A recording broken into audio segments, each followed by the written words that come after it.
So the apparent difference is only apparent in illusion of appearance. Wait. Apparent difference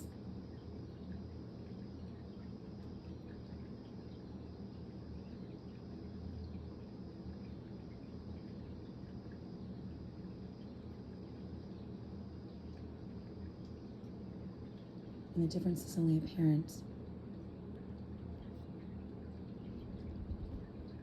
but due to angle or position in a room and a room of mirrors, a hall of mirrors, or those little fun houses. Depending on where you stand at your location, you may or may not see a full image. You might see a fractured image in just a body part that's yours, but from the angle you're at, the place that you're at, you're only seeing a fractured image of what is still a full image if you were to change your location or angle, which speaks to that quote about a room and a bed in a room, and the difference being only apparent from the different angles that you stand at.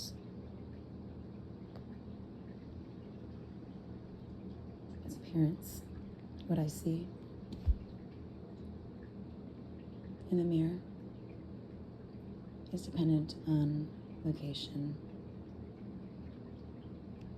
So the fracture doesn't actually exist when it's dependent on who sees it and where you're standing.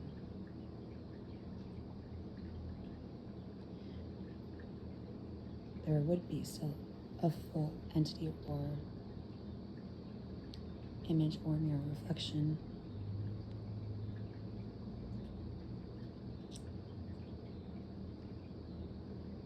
So the difference is only apparent.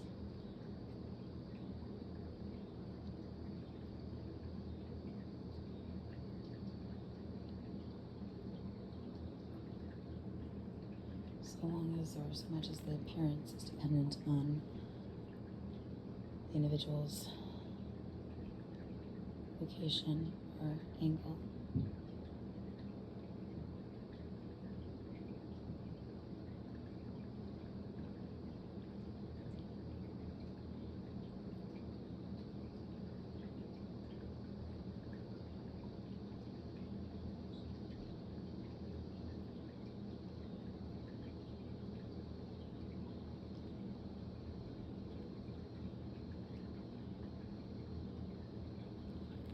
About point of view and astrology charts as well, and angles, aspects in a mirrored room, and amplified characteristic traits within a certain area of one's life as a means of helping yourself see the apparent difference in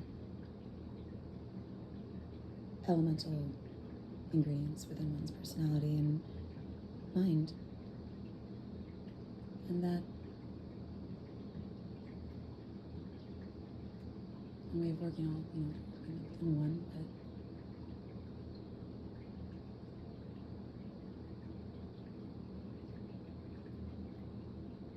only being able to see possibilities and imagine possibilities out of what I've lived and experienced. Artist experience. And these of learning by doing, and the process of this playlist of anything that I'm doing on my channel, art thinking, of connecting or connected themes, overlaps, that being the practice of putting the wheels in motion to arrive at a new location, a new perspective, a new starting point even. A place that brings in a new possibility through maybe someone else's realm of possibilities. It's a reflection of their experience lived experience. And a case for interconnectedness and, socializing and all of it, mixing all of that. Because we can only imagine what we've experienced pretty much, or what we see out there. There's always some sort of X factor that can be put into the mix and provide hope for the. These are just very talking, trying to keep track of my thoughts and remember keep my train of thought going. And such a work out an idea.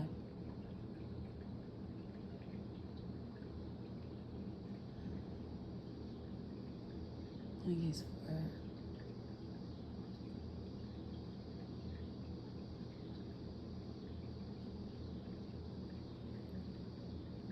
that connects on a secondary or tertiary level.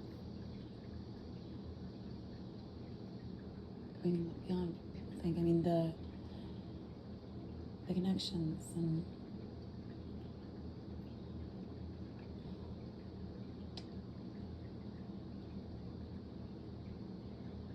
symbolism and codes being like building blocks, and just all of it.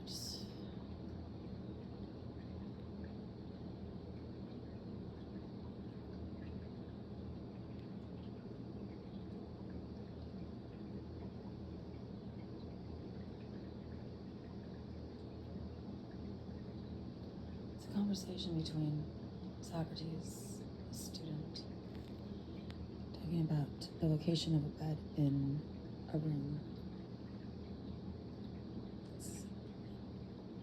And depending on where you stand, the bed looks different.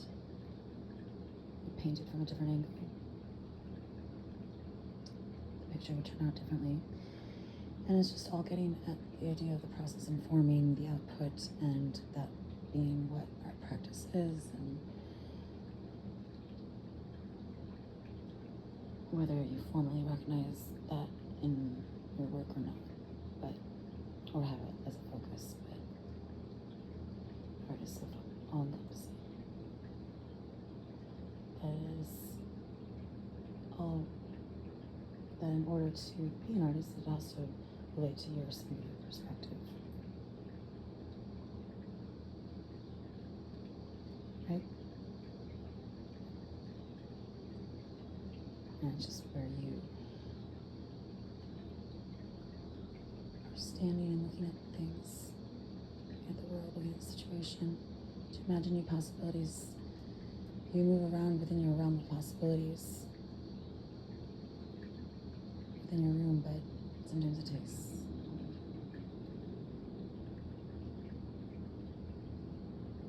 beyond that.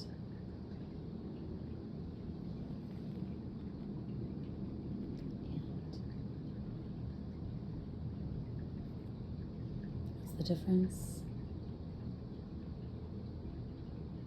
The difference is an illusion, one dependent on location, angle, and person. I can't see myself in the mirror from where I'm sitting. I see a fracture of my image, my mirror reflection, and just my elbows. If someone's standing there, I can see my whole image. If I were to move here. So, the difference being only an illusion based on something that it's dependent on.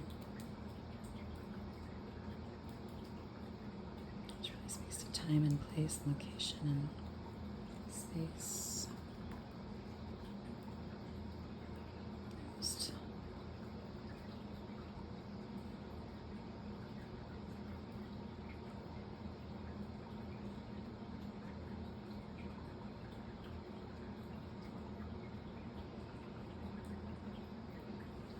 And why I'm able to do these, or teach myself and form myself through the process of this exercise.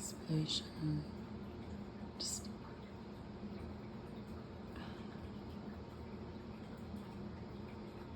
that's pretty eloquent a few minutes ago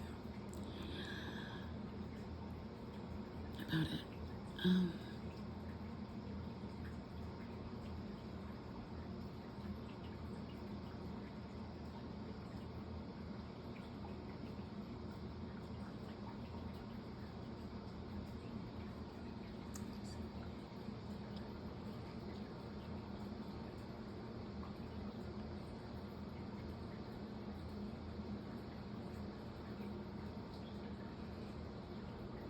I'm trying to think of my driving experiment and how it was related to that one concept I was talking about in that video about having which is what I had already talked about, landmarks, something to relate, and also intersections, landmarks to go by. You have to have something engaged against. So there's like a third sort of outside source, like the television or radio or music, and without trying to force it to just sort of follow my train of thought and like what my timing, I guess it just works out with being some sort of external factor that allows for me to connect my location with its significance, with what I'm hearing of the word. So that's probably significant. But that in this dimension,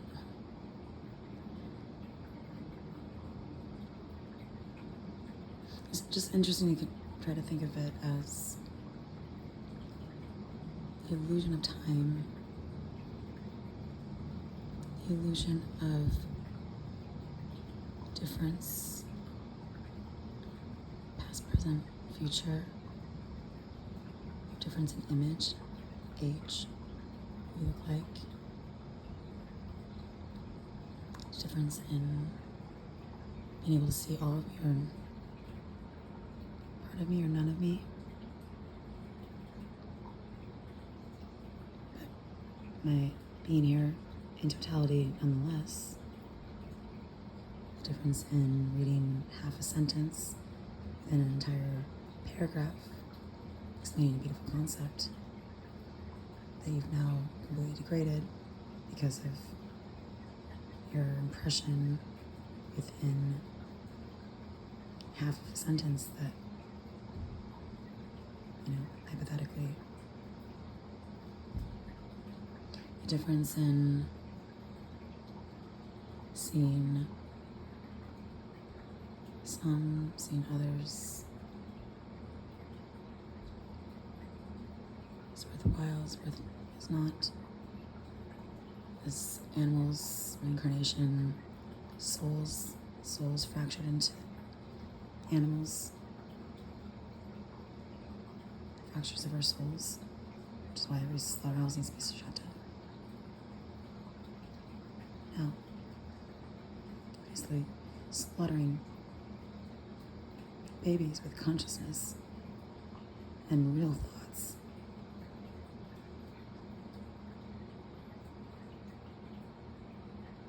Or fractures of our own passed on relatives and whatnot. Anyways, I think I've proved it pretty much as anyone can up to this point, so.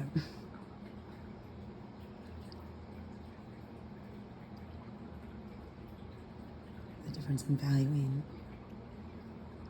that or that. There's a place, time, and whatnot, context, place, time, and context for oneness, place, time, and context for individuality and autonomy.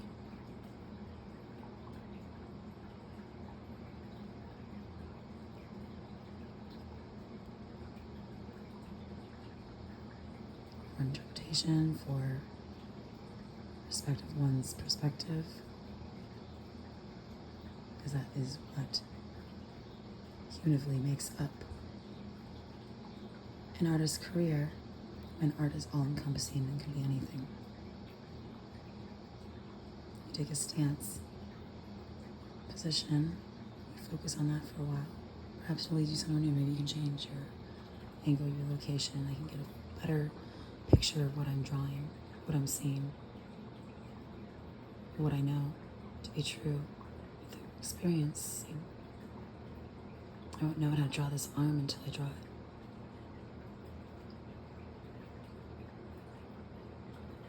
I won't know what it means to paint something at this time of night with this light until I try it. Until I experience it.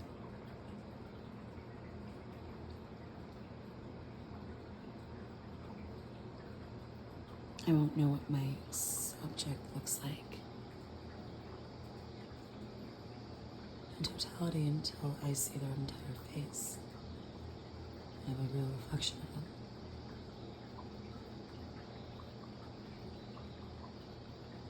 Hypothetically, if I were to be painting myself here,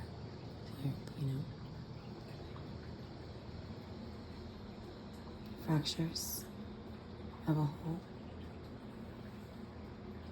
That image from Simple Minds Magic. A mirrored room. Angled mirrors where you're going to see a slice of your back. You're going to see a slice of, you're going to see your hand. You're going to see your elbow. You're going to see the back of your, you're not seeing one single image. You're almost getting like a broader picture, but you're seeing fractured images, and it's not, it's in the same way of these videos and campaigns where it's for so long I gauged is this having to do with me or not? It's not a complete total picture of me, so I can't say for certain that, and I had to get to the point where regardless of what I took into it, I imagined as many possibilities as I could for why people were doing things what they're doing, where they might be coming from, intentions. For all I know, there could be one huge cosmic joke, Within my realm of possibilities of lived experience of why things happen or why they don't, or what's typical, or what's even imagined, out of even horrendous things I've witnessed. There still is just that. You reach a point where you can't really imagine anything else out of what is already known. It's kind of like draping. You can only so much design as much as you can imagine, know to pattern, know how to make what you've worn, what you can imagine. To really kind of, I think that's where draping facilitates the process of at least coming up with a shape that's maybe a little bit different. And kind of we're working with this external factor and letting the fabric take form and starting from this random point sometimes is what my teacher would tell people who had a hard time with soft draping, which is, unstructured draping, where there's not a instruction, a book of how to drape a sleeve, step by step of first this measurement, then this measurement, then you move the ruler here, then you move the pattern piece here, and then you retrace it, and you can follow it point by point, but you put them in a unstructured draping class, and you're just fluid draping class, and put Grecian dresses, and they're completely lost. He's we'll just take 3 pins blindly and kind of put the fabric on the form, and just let that be your starting point. That sort of random factor, which is what's necessary once you reach that point of I've exhausted all possibilities kind of thing. That random factor of whether it's ultimately something you love or not, it's it gets you in motion to bring you to a new place, gets the wheels in motion to bring you to a new place where that. Well, now I see what else I can perhaps work with, or I never considered that possibility, because I just literally, it's never even crossed my mind. I was talking about a memory that from that 1994 video of me and my brother, and I'm making a moon shirt. Even watching that video, I don't recall sitting there. I don't remember saying any of it. It's not a memory that is, it's I clearly lived that, but I don't recall that day. I didn't have a recollection of that day. I was so young, But in the first time that the first time I watched that VHS back when I first moved back to Chicago and found it. It immediately opened up like a door in my mind of just, I mean, nothing significant at all. It was just in a 1 second memory, but I experienced it more as though I had been there, because I had not recalled it at all. And I was standing in front of our like stationary bike, and my brother was like playing around. I was playing on the tiles,